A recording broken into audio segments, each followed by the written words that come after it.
On today's show, we are talking about competition, profit, and your visibility. What are you currently doing to be competitive above all of your competition? Get that? Competitive competition? Check it out right now.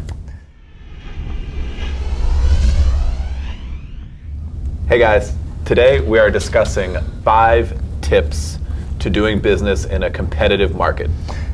No matter what business niche that you're in, a competitive market can be good, it can be bad. But let's be honest, if it is competitive out there, that's pretty much an indication that you're in the right industry. There's a lot of clients that want to buy from you. If you're in the real estate business, there's a lot of deals out there. So obviously there's pros and cons of being in a competitive market, but I think if you follow some of these tips that we're going to give, you're really going to be able to stand out from your competition and make sure you're still growing, because no matter what business you're in, no matter what type of environment we're in, the goal is not always to just stay status quo. It is to grow, grow, grow. I mean, you want to be conservative, you don't want to take on additional risk, but let's go over some of these tips, and I think it'll be really helpful for people. All right, cool. Number 1, always be marketing. When the market is hot, when it's not, when it's in between, whatever your main campaigns are, they can never stop, right? Whether that's pay-per-click or direct mail or whatever it may be, all kinds of different ways to market. But that never changes. Your bread and butter of marketing is always on. Yeah, I mean, there's so many clients, there's so many business owners out there that they market, and then they get deals and they get opportunities, they get clients, and they're like, great, we're in a great spot. Then all of a sudden that falls off. Yeah, they turn to marketing. And they're back to here. Yeah. And then they stop marketing. Just because it doesn't matter if you're having your record month or a record year or you're at the best part of your business, you have to continue to market, because as soon as you stop, eventually that pipeline will trend down, and then you got to market, spend all your time on that. So why not just stay everything market, so you're constantly growing on an upward basis. And it's such a trap that everyone falls into. Oh, I'm just too busy right now, I can't market anymore because I have too many clients and I can handle. Well, that's great. That's great that you do, but that may not happen forever. So make sure you're marketing on a regular basis. Set it and forget it. We have one campaign that's been running for 8-9 years straight, without pause. So, okay, cool. Number 2. Be as visible as possible, both online and offline. And that's a little bit different than marketing, because like Jason and I were discussing earlier, your marketing can be stuff where people don't actually see you. Like if it's mail, if it's pay-per-click, like it's not you and your company and everywhere you can be. The places you can be, obviously online, social, YouTube, stuff like that, and offline, like active in your community, present at industry events. Things like that. Yeah, meetup groups, places like that. I mean, visibility is huge. I mean, we know so many real estate investors that do a ton of deals and no one knows who they are, and no one will know. And it's great because they're doing direct deals right now, kind of undercover, let's call it.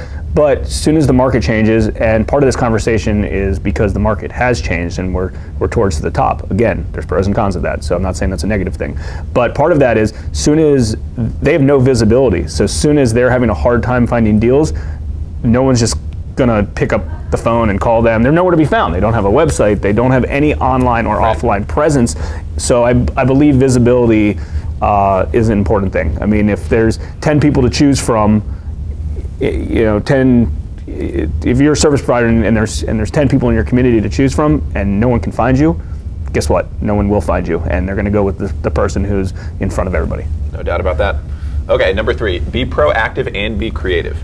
In a hot market, people are fighting for deals. They're fighting for your deals. You might even be losing stuff that you would normally get, clients that you would normally get in the past, because people are being more creative than you. Like if it's deal structuring, if it's how it's financed, like any little advantage that you can make for yourself is going to help you in a hot market.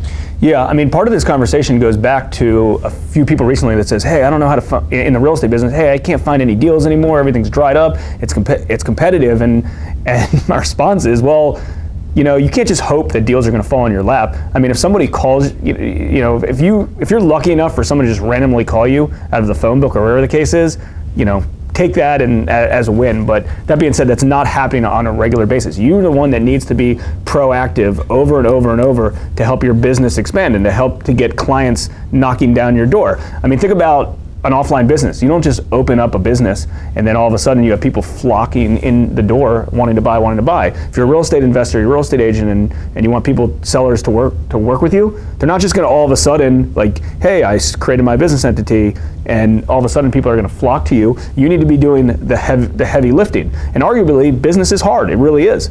It's hard to get business. It's hard to grow. So you have to be proactive each and every day in order to make people flock into your store. The goal is to get people to flock into your store, obviously. The goal is for an unlimited amount of deals to come into your door, but that's just not going to happen unless you're the proactive person.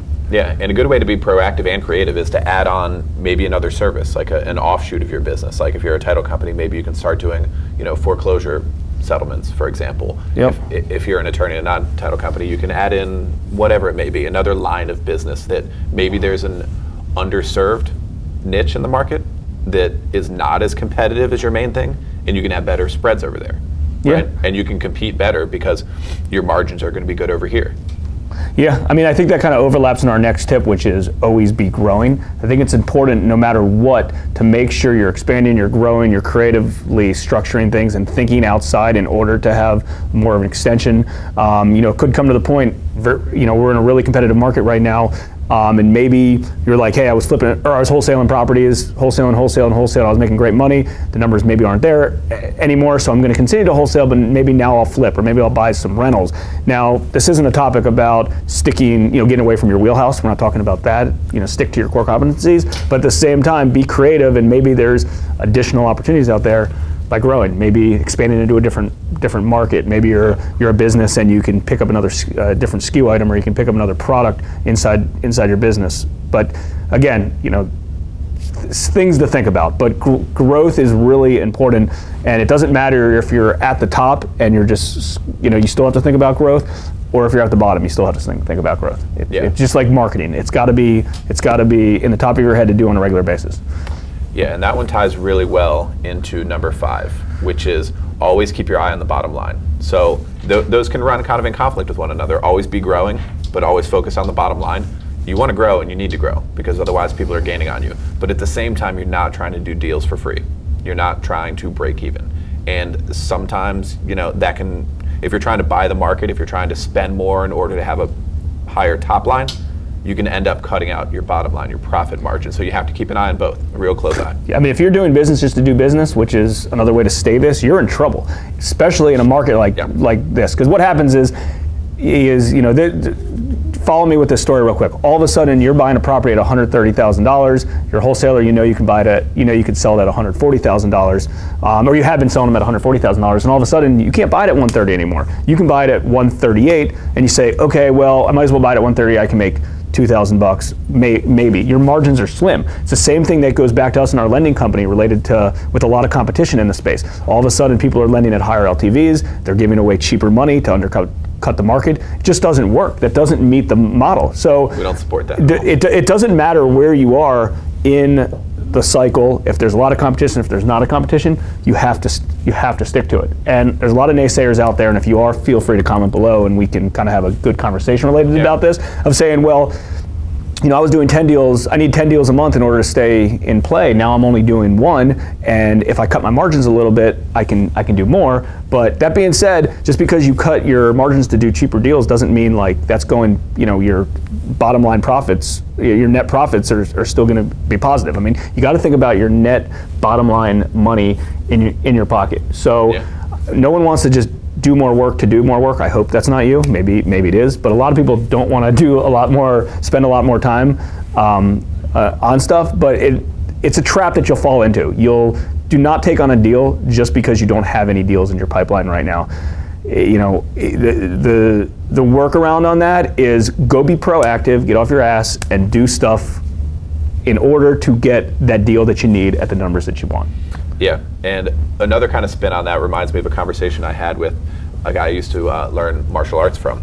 And he would talk about people's goals and their behaviors not being congruent. And follow me for a second here, because it ties right into this. He would say that people want to be a competitor and they want to be a world champ, and that's their goal. But their behavior over here is not showing that. You're not doing what people who end up being world champions do. Now, in the business world, everybody out there says, oh yeah, I'm in business to make money. yet their behavior might not reflect that at all. They say that and they kind of think that, but their day-to-day and how they set up their business and everything else is just about doing work. It's just about doing transactions, just about doing deals. I got so many deals going on.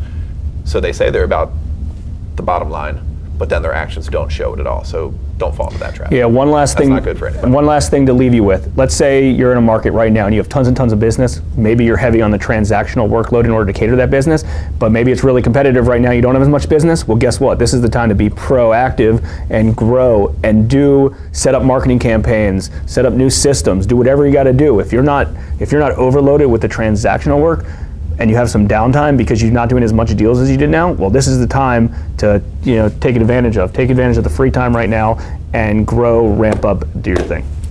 Cool. Hopefully you guys found this helpful. As always, any comments, please do comment below. We really appreciate any of those comments. Like, comment, share, subscribe. Check you later.